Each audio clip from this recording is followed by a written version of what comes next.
Bonjour, j'accueille ce soir Catherine Laurenti de la France Insoumise. Bonsoir. Bonsoir. Vous êtes candidate dans la première circonscription de la Haute-Corse avec Claude Franceschi, donc pour la France Insoumise. Première candidature, une fois à l'européenne derrière le Front de gauche. Pourquoi avoir choisi de vous engager cette année ? Mais écoutez, j'ai trouvé en Jean-Luc Mélenchon et en l'avenir en commun, la France Insoumise, vraiment ce que moi j'attendais, voilà, ce en quoi je croyais. Et donc j'ai eu envie de faire partager ce travail collectif qu'on a fait tous, enfin voilà, ce travail collectif au plus grand nombre. Alors, la France Insoumise dans la circonscription, Jean-Luc Mélenchon ici dans cette circo a fait 14% au premier tour de la présidentielle. Comment espérer retrouver un tel score ? Ça va être difficile sans structure, sans parti mobilisé, sans militants vraiment sur le terrain. Alors nous, on est très contents parce qu'on on a commencé, on était 3. Et là, on est plus d'une centaine, rien qu'avec les réseaux sociaux, parce qu'on n'a pas de moyens financiers pour atteindre beaucoup par d'autres moyens. Donc, eh ben, on fait notre petit bonhomme de chemin et on espère convaincre par notre programme. Alors, à la présidentielle, vous étiez soutenu par le Parti communiste, qui est implanté en Corse de manière assez importante, même s'il perd du terrain sans cesse. Pourquoi aujourd'hui ne pas être parvenu à un accord et des candidatures uniques dans les 4 circonscriptions ? Alors, déjà, au niveau national, il n'y a pas d'accord ou peu d'accord, parce qu'on a quand même investi Marie-Georges Buffet, qui n'est pas un petit membre du Parti communiste.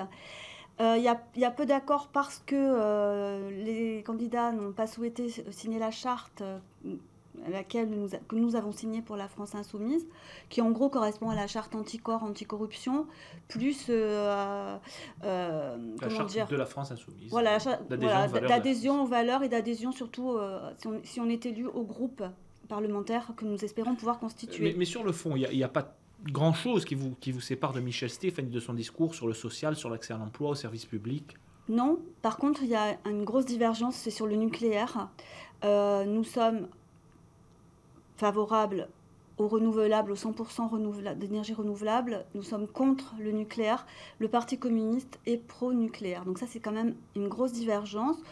Une deuxième divergence qui est, nous sommes pour la mise en place du référendum révocatoire pour les élus. Le Parti communiste s'y oppose. Alors, est-ce que vous serez, si vous êtes député, dans une opposition systématique au gouvernement et au groupe République En Marche ? Alors là, pour le moment, tout ce qu'ils proposent, effectivement, nous sommes absolument contre.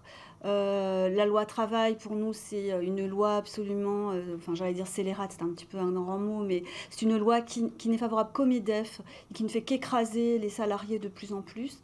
Et moi, il faudrait qu'on m'explique comment on peut augmenter la durée du travail, passant en enlevant les 35 heures, allant jusqu'à peut-être 48 heures, ce qui est dans le code européen, en allongeant le temps de travail, c'est-à-dire qu'on va partir à la retraite plus tard, et comment on peut vouloir diminuer le chômage. Moi, mathématiquement, ça me paraît un peu compliqué. La loi sur la transparence de la vie publique aussi, vous y êtes opposé ? Non, on va encore plus loin dans la France Insoumise, puisqu'on est pour la charte anticorps, on l'a signée, et puis on est pour le référendum révocatoire. Non, nous, on est tout à fait favorable. Et d'ailleurs, vous avez vu qu'on n'a rien trouvé concernant Jean-Luc Mélenchon.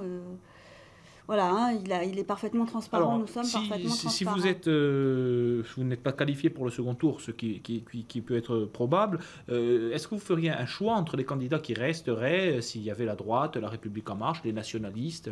Non, je pense que nous ne donnerons aucune consigne de vote, parce que il est hors de question d'appeler à voter pour la droite ou pour la République En Marche, et nous ne sommes pas non plus nationalistes. Donc vous pensez qu'il n'y aurait pas d'alternative, vous ferez un petit peu comme Jean-Luc Mélenchon à la présidentielle ? Absolument, tout à fait, nous le laisserons. Et puis je pense que nos électeurs sont des adultes et qui sont tout à fait capables de savoir ce qu'ils ont à faire et ce qui est le mieux pour eux. Merci Catherine Laurenti d'avoir accepté notre invitation et bon azère. Bon azir.